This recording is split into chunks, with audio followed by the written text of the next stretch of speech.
اعوذ باللہ من الشیطان الرجیم بسم اللہ الرحمن الرحیم السلام علیکم ورحمۃ اللہ وبرکاتہ۔ کیسے ہیں میرے پیارے پیاری یوٹیوب فیملی؟ امید کرتی ہوں خیریت سے ہوں گے، خیر و عافیت سے ہوں گے۔ اللہ تعالیٰ آپ سب کو خوش رکھے، خیر و عافیت سے رکھے، آپ سب کی پریشانیاں دور فرمائے، مشکلیں آسان فرمائے۔ آج پھر آپ کو اپنے پروگرام انمول قرآن میں خوش آمدید کہتی ہوں۔ ہمارا اس پروگرام کا مقصد یہی ہے کہ آپ لوگوں تک قرآن پاک کی تعلیم بہتر طریقے سے پہنچانا، تجوید کے ساتھ قرآن پاک پڑھانا، مدنی قاعدہ ہو، نورانی قاعدہ ہو، رحمانی قاعدہ ہو، آپ کوئی بھی قاعدہ پڑھ سکتے ہیں، بس آپ کو قرآن پاک بہتر تجوید کے ساتھ پڑھنا آنا چاہیے۔ میرا یہی مقصد ہے کہ آپ لوگوں تک جو پہلے میری مائیں بہنیں قرآن پاک پڑھی ہیں لیکن تجوید کے ساتھ پڑھنا نہیں آتا، صورتیں صحیح پڑھنا نہیں آتی، تو میری کوشش ہوتی ہے کہ آپ لوگوں تک قرآن پاک کی تعلیم بہتر انداز میں بہتر طریقے سے پہنچاؤں۔ ٹھیک ہے، آئیے سبق کا آغاز کرتے ہیں۔ تختی نمبر ہمارا چل رہا ہے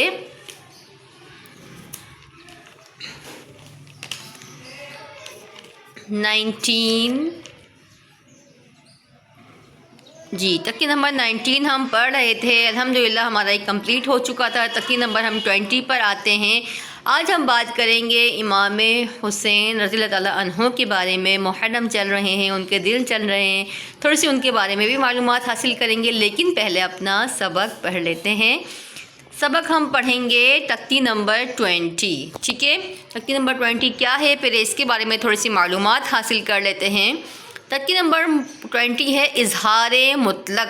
اب اظہار مطلق کیا ہے، اظہار مطلق کس کو کہتے ہیں، یہ میں آپ کو سب بتاؤں گی۔ ان 4 کلمات میں نون ساکن کے بعد اگر حرف یرملون ایک کلمے میں آنے کی وجہ سے ادغام نہیں بلکہ اظہار مطلق ہوگا، اس لیے ان 4 کلمات میں غنہ نہیں کریں گے۔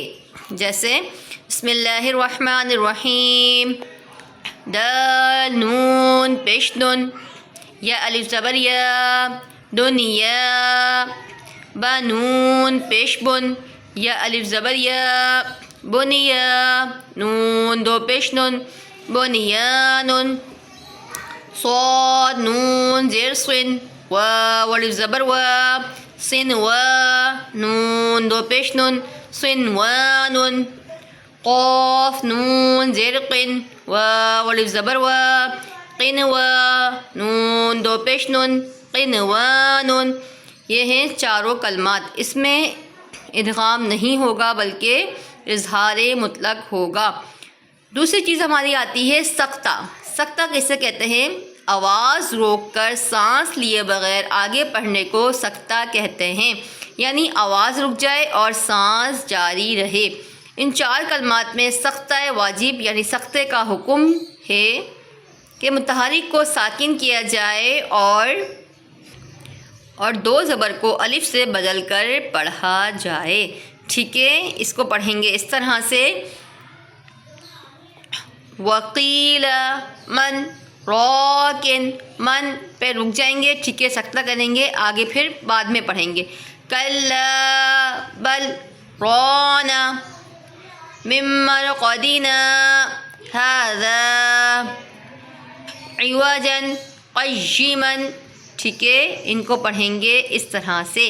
امید ہے آپ کو ہمارا پڑھانا سمجھ میں آ رہا ہوگا۔ اگر کوئی بات سمجھ میں نہیں آتی تو مجھ سے پوچھ سکتے ہیں۔ میری کوشش ہوتی ہے آپ کو ہر طرح سے سمجھاؤں، قرآن پاک تجوید کے ساتھ پڑھاؤں، مخرج کے ساتھ قرآن پاک کی تعلیم دوں۔ آپ کو بھی میرا ساتھ دینا ہوگا، چینل کو لائک سبسکرائب کیا کریں، ویڈیو کو شیئر کیا کریں، تاکہ آپ کے ذریعے سے دوسرے لوگ بھی قرآن پاک کی تعلیم بہتر طریقے سے حاصل کر سکیں۔ اب ہم بات کرتے ہیں تھوڑی سی محرم کے بارے میں۔ محرم کے دن چل رہے ہیں، امام حسن کے دن چل رہے ہیں، امام حسین کے دن چل رہے ہیں رضی اللہ تعالیٰ عنہ۔ امید ہے کہ ہمارے امام حسن کو اور امام حسین کو آپ سب جانتے ہوں گے، جو میرے میٹھے میٹھے مدنی آقا صلی اللہ تعالیٰ علیہ وآلہ وسلم کے نواسے تھے، پیارے پیارے سے نواسے تھے، جن کو آپ صلی اللہ علیہ وسلم بہت زیادہ پسند کیا کرتے تھے، ان کے ساتھ کھیلا کرتے تھے، ان کو اپنے کندھوں پر بٹھا کر سواری کرایا کرتے تھے، اور وہ حضرت علی رضی اللہ تعالیٰ عنہ کے بیٹے تھے، اور حضرت فاطمہ رضی اللہ عنہ کی بیٹی کے بیٹے تھے۔ یہ ہے ہمارے حسین کا گھرانہ جو بی بی فاطمہ کے بیٹے، حضرت علی کے بیٹے اور ہمارے نبی کے نواسے تھے۔ اب ہمارے نبی کے نواسوں کے ساتھ جو ہوا شاید آپ سب اس بارے میں جانتے ہوں گے۔ اپنے نانا کی امت کی خاطر وہ قربان ہو گئے، اپنی نانا کی امت کے خاطر اپنے گھروں کو قربان کر دیا، خود بھی قربان ہو گئے، اپنے بچے کو قربان کر دیا۔ تو اس حسین پر تو ہمیں سلام بھیجنا چاہیے نا، میرے حسین تجھے سلام، میرے حسین تجھے سلام، جس نے گھر اپنا نانا کی امت کے خاطر تباہ کر دیا، برباد کر دیا، اسلام کے بول بالے رہے، اسلام کا جھنڈا اونچا رکھا، دشمنان اسلام کے آگے نہیں جھکے، کفر کے آگے نہیں جھکے، اسلام کے آگے اپنی جانوں کو قربان کر دیا۔ اس حسین ابن حیدر پہ لاکھوں سلام، میرے حسین تجھے سلام، میرے حسین تجھے سلام، جس نے وہ شاعر نے کیا خوب کلام لکھا ہے، اللہ کی رضا ہے محبت حسین کی، اللہ کی رضا ہے محبت حسین کی، لکھتی ہوں خون دل سے شہادت حسین کی، جب کربلا میں آئے دلارے بطول کے، شہر خدا کے لال نواسے رسول کے، چاروں طرف سے گھیر لیا فوج شام نے، یہ ظلم سیدوں پہ کیا فوج شام نے۔ تو جب ہمارے حسین جو کربلا میں آئے تھے تو وہ کہتے ہیں کہ چاروں طرف سے فوج شام نے انہیں گھیر لیا تھا اور آپ پر، آپ کے گھرانے پر ظلم کی انتہا کر دی تھی کہ آپ کا پانی بھی بند کر دیا، آپ کے گھرانے کا پانی بھی بند کر دیا۔ تو اس پر شاعر کہتے ہیں کہ ایک زخم دل پہ اور بھی گہرا لگا دیا، دریا پہ بھی لعینوں نے پیرا لگا دیا۔ زینب نے جب نگاہوں سے دیکھا یہ معاجرہ، آ کر کہا حسین سے بھیا سنو ذرا، کرتی ہوں اس غریبی پہ ایک آخری سوال، خدمت میں لے کے آئی ہوں میں اپنے دونوں لال، مانا کہ یہ تمہاری بہن کا قرار ہیں، پیارے حسین تم پہ یہ بچے نثار ہیں۔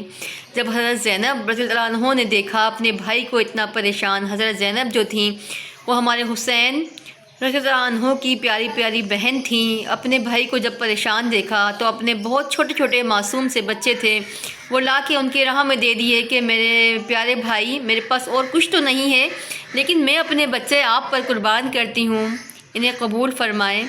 تو جب زینب کی بات سن کر شاہ دین رو دیے جیسے کسی نے روح میں نشتر ڈبو دیے۔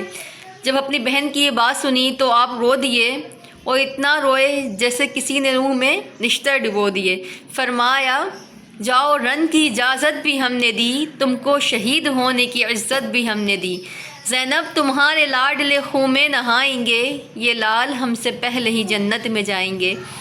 تو ایسا بہت بڑا یہ واقعہ ہے، کربلا کا واقعہ ہے، سن کے کہتے ہیں کہ ہمارے روح کانپ اٹھتی ہے اور آنکھوں سے آنسو جاری ہو جاتے ہیں کہ اس وقت کیا عالم ہوگا جو ہمارے حسین کے ساتھ سختیاں ہوئیں، وہ اتنا پریشان ہوئے۔ اللہ تعالیٰ ان کے صدقے میں ہماری بخشش و مغفرت فرمائے، وہ تو جنت کے شہزادے ہیں، جنت کا نور ہے، وہ تو ہیں جنتی، تو ان کے صدقے میں اللہ تعالیٰ ہماری بخشش و مغفرت فرمائے، ہمیں اسلام پہ چلنے کی توفیق دے، اسلام کا جھنڈا اونچا رکھے، اسلام کی راہ بلند کرے۔ انشاءاللہ تو جلد آگے کیا جو کہانی ہے، آگے کی جو سٹوری ہے انشاءاللہ ہم کل بیان کریں گے۔ اپنا بہت سارا خیال رکھیے گا، دعاؤں میں یاد رکھیے گا۔ کل ایک اور سبق کے ساتھ آپ سے ملاقات کرتے ہیں۔ اللہ حافظ۔